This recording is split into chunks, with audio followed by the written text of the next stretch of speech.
Bawat bundok ay may taglay umanong kapangyarihan. Kaya't hindi na nakapagtatakang ang Baguio City na nasa tuktok ng bundok ay balot ng hiwaga at mga kwentong walang kalinawan.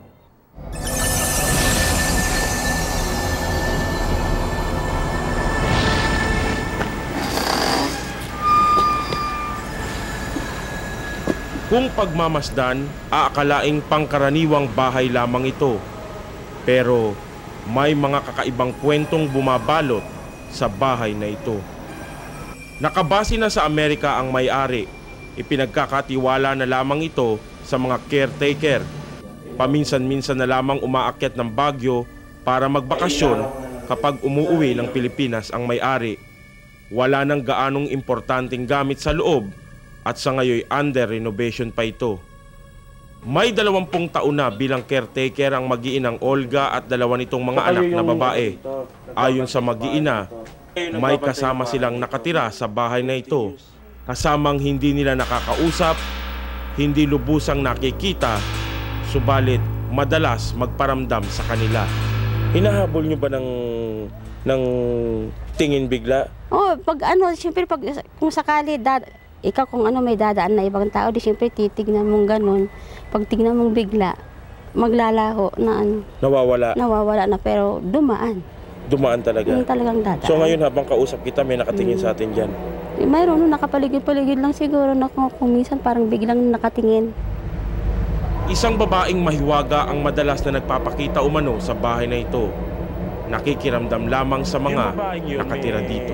Hugis siya, may itsura ng muka. Parang biglang tingin mo kasi maganda, medyo malabo kasi yung muka eh. Ay, walang maayos na itsura yung pero muka. yung ilong matangos. Matangos? Oo. Ano yung nagsasalita? Hindi naman, hindi siya na nagsasalita. Basta Hindi mo sabihin, kasama nyo nang nakatira dyan sa bahay na yan, yung babae? Oo, nakatira dyan. Ano yung panayang kilos niya dyan? Nararamdaman yung kasama nyo rin siyang nakatira sa bahay na yan? Oo, minsan. Parang dyan na rin nakatira, minsan nakikita mo. Hindi kayo hindi nananakit? Hindi naman nananakit, mabait naman siya. Hindi matukoy ng mag-iina kung sino ang naturang babae. Wala silang mapagbasihang kwento o sabi-sabi man lang ng mga kapitbahay. Kung aakalain yung ang mga pangyayaring ito'y sa gabi lamang nagaganap, hindi. Maging sa araw ay nagpaparamdam ang mahiwagang babae. Minsan, ayon kay Aling Olga, kapag siya'y nasa labahan, madalas may nagpaparamdam sa kanya. Waring nagmamatsyag, parang nagbabantay. Lalaba ka doon sa dyan. Naglalaba? Oo, tapos parang dadaan lang na ganyan, titignan mo, wala na. Paano mo nakita kung naglalaba ka?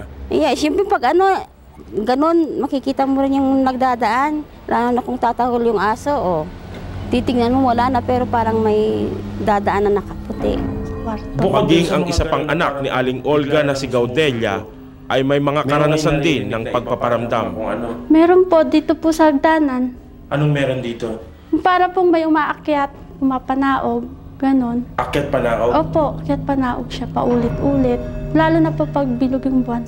Ang mga paramdam na ito ay magkakahiwalay na karanasan na mag-iina. Ayon kay Gaudelia, hindi niya matiyak kung ang yabag na madalas niyang naririnig ay sa babae din na madalas din namang magbiro sa kanyang ina at sa isa pang kapatid. Pangkaraniwan lang? Opo, pangkaraniwan. Pangkaraniwan lang yung yabag niya dito? Oho. Itong babaeng ito, sino ito? Ewan ko po, hindi ko po alam kung pangalan yan. Basta painting lang po talaga yan. Ang sinasabi, may babae rin doon na nagpapakita rito. Siguro po. Hindi kaya siya yon? Baka sinasapian. 3 henerasyon umano ng pamilyang Kastila ang nagpasalin-salin na nanirahan sa bahay na ito. Hindi tiyak na mag-iina, pero ang alam nila'y itinayo ang bahay na ito noong 1920s. Nang sumiklab ang ikalawang digmaang pandaigdig, ginawang lugar ito ng mga Hapon para dito gamutin ang mga sugatan nilang sundalo, ayon pa kay Elenita. So ang dami nyo nang nararamdamang ganito rito, pero hindi pa rin kayo maalis sa bahay na yan? Nasanay na siguro sila sa amin. Matagal na rin kaming kasama nila sa bahay, 20 years na. 20 years na? Oo. Nasanay siguro sila sa amin. Nasanay na rin kayo sa kanila? Oo, dito na rin kami lumaki. Para sa mag-iina, itinuturing na nilang kaibigan, permanenteng bisita at kasama sa bahay na ito ang mahiwagang babae. Ang mahalaga nila'y hindi sila tinatakot at hindi sila sinasaktan.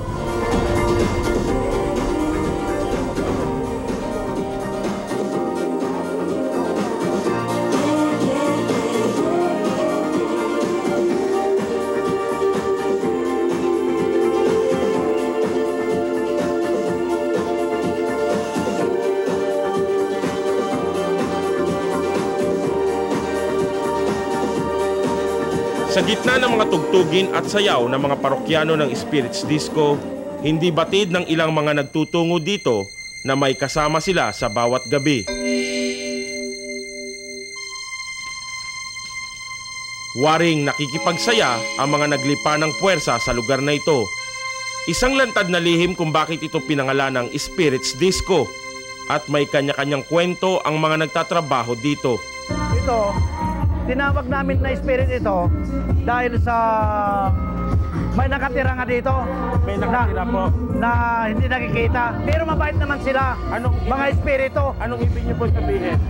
Na may nakatira po dito? Oo. Mga espiritu? Mga espiritu. Ano nararamdaman niyo po? Nararamdaman namin yan.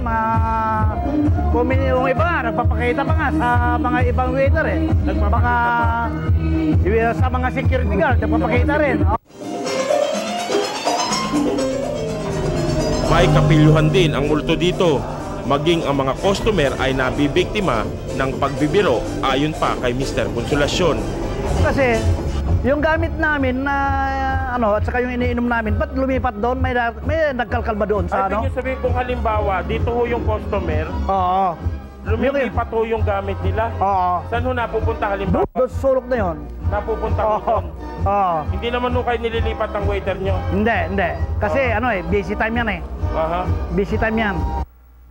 Itinayo ang Spirits Disco 1 taon matapos bumagsak ang pamahalaang Marcos. Dati itong ancestral house ng isang prominenteng pamilya sa Baguio. Mula nooy itinuring na itong pinakasikat na disco house sa Baguio. Bahagi na daw ng packaging nito ang mga gumagalang espiritu dito. Customer kami na matatapang din na gusto nila subukan. Alam nila from the start may ganun dito. May ganun, may ganun. Yung sinasabi na talagang spirits. Pag sinabing spirits, talagang may sabihin, may lalabas na.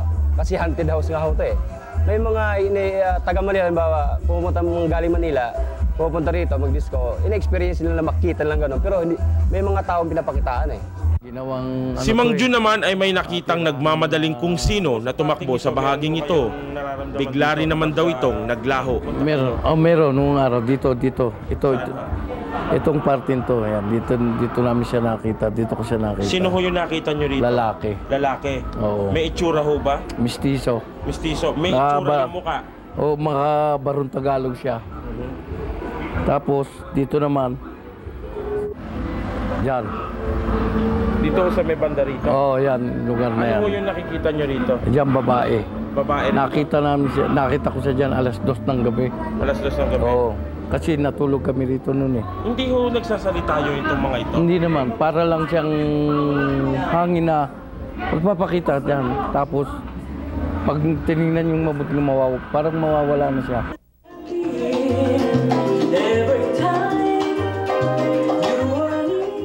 Kaya't kung kayo'y minsang magagawi sa lugar na ito at mararanasan ang ganitong mga kwento, huwag na lang kayong matakot, mag-enjoy na lang kayo at makipagsayaw sa mga puwersang mayroon dito.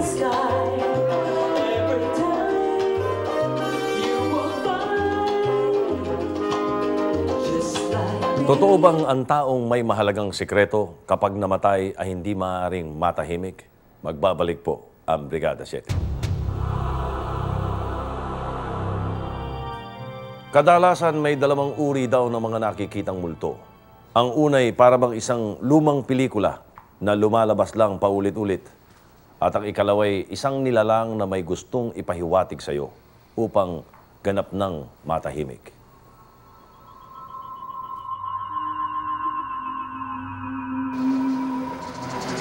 Ang huling kwentong multo na ilalatag ko sa inyo ay matatagpuan sa abandonadong hotel na ito Noong kalagitnaan ng dekada 70, ang Diplomat Hotel ang pinakasikat na hotel sa Baguio. Isang pamosong faith healer ng Baguio ang nagmamay-ari nito noon na nagngangalang Bienvenido Agpawa na malapit kay yumaong Pangulong Marcos. Subalit nang mamatay ang naturang faith healer ay napabayaan na ito. Noong 1986 ay napasa kamay ito ng gobyerno. Magmula noon, pinagkakatakutan na ito. May mga pangitain daw, mga nakakapangilabot na pangitain. Mga gwardiya na lamang ang nag-aalaga at nagbabantay dito. 3 taon nang nakadistino dito si Francis at marami siyang kakatwang nararamdaman sa lugar na ito. Kumbaga, pakiramdam na lang natin yun, lalo na pag dadaan ka talaga sa yung pintuan na malaki, di ba? Makikita mo yung mga basag-basag na bintana. Kaya ayokong lumingon dun eh, kung damadaan ako kahit... Parang ayaw mong lumingon? Hindi talaga ako lumilingon. Dahil parang akala mo may... Oo, baka may makikita ka, gano'n, o kaya may tumitingin sa'yo. From this point, habang ini-interview kita, parang may nag-o-observe sa atin ngayon sa itaas. Parang gano'n, kaya... Basta lalo na sa yung mga yung magdidilim na gano'n, umaambon. Pag bibili ako dyan sa baba, tapos paakyat na ako, mag-isa lang ako. Hindi talaga ako lumilingon dyan. Hindi ka lumilingon? Dire-diretso lang ako. Mga paring Dominico ang nagtayo ng gusaling ito noong kalagitnaan ng ika-18 siglo. Seminaryo at tirahan ng mga pari ang lugar na ito noon at si Saint Martin ang patron nito. Ito may underground to eh. Itong lugar na ito? Bali ito, dito sa harap nito, bali libingan daw ng mga paring namatay nun. So itong kinakatayuan natin, libingan ito ng mga pari? Tapos, yung mga gwardiya daw na iba, yung naunang mga nagwardya sa amin dito may namatay na raw. Binitin doon sa may mismong statue ng, ang tawag dito, Saint Martin. Doon pinatay, kaya marami nagpapakita rito. At bawat nagiging gwardiya na nadidistino sa lugar na ito ay may kanya-kanyang kwento. At nasa loob nito ang higit na mga nakakapangilabot na tanawin.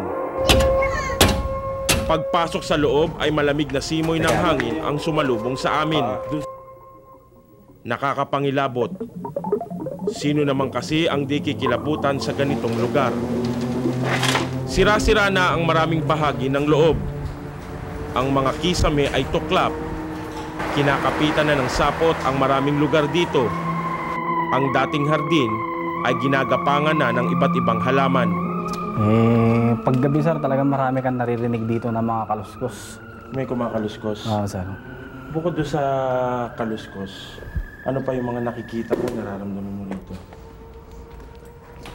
Ako sir, wala pa akong makikita rito sa loob dahil hindi nga ako lumilingon pag dumadaan ako.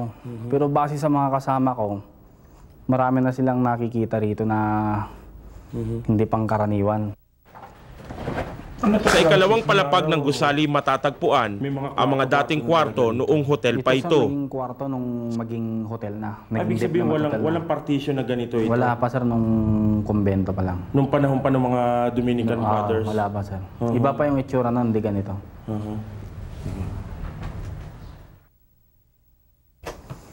Sa pinakapusod ng gusali ay may mga mayabong na punong kawayan. May paniniwala si Francis tungkol dito. Yan nga sir, tignan nyo naman ang pagkakatubo niya, ng ganda, di ba? Parang may nag-aalaga talaga eh. May nag-aalaga? Oo. Pagkatapos, sa bawat araw na ipinamamalagi dito ni Francis, hindi madaling masanay. Nung kumbento, nakakapangilabot ang mga nararanasan niya, subalit kailangan niyang tiisin, kailangan niyang buhayin ang kanyang pamilya. Sa ganitong mga karanasan, may ilang eksperto na nakapagpapaliwanag kung bakit nagaganap ang ganitong mga pangyayari. Pero hindi naman lahat ng ghost, hindi naman ibig sabihin multo, hindi naman ibig sabihin nananakit, hindi naman lahat ganon, no? May mga multo na out of ignorance, they don't know that they're dead already. So ikot-ikot sila, bisita-bisita, until such time that they realize, uy, wala na pala akong katawan. No? Wala na pala yung katawan ko dito sa mundo. Then they realize that they have to go up or move on. Malawak ang karanasan ni Jinky sa mga kakatuwang kaganapan na ikwinento namin sa inyo. At bilang parapsychologist, may payo siya sa mga taong may ganitong karanasan. Actually, pag may nararamdaman ng mga manifestations, you just need to pray and instead of getting scared, instead of matatakot ka, you say, it takes a lot of courage, no? But it's okay to say, oh, welcome kayo dito sa bahay, pero bahay ko to. O kaya, I will offer a prayer for you kung sino ka man, and hindi ako sanay sa mga ganitong manifestation, so wag mo lang akong takutin. Sa pagtalakay ng mga kwentong ito, di namin layong ilagay ang imahe ng lungsod ng Baguio sa mga katatakutan o kababalaghan. Ang mga kwentong ito'y patutuo lamang ng mga taong mismong nakaranas ng ganitong mga kwento. Mula sa lungsod ng Baguio, kasama si cameraman Jojo Tagle at Ador Tadipa, Abner Mercado para sa Brigada 7, reporting. Kailan nga kaya matatahimik ang mga multo ng Baguio? Ang personal na karanasan ni Charmaine Arnaiz, Michael V., Dina Bonnevie, Candy Pangilinan at Amanda Page kaugnay ng multo sa pagbabalik ng Brigada 7.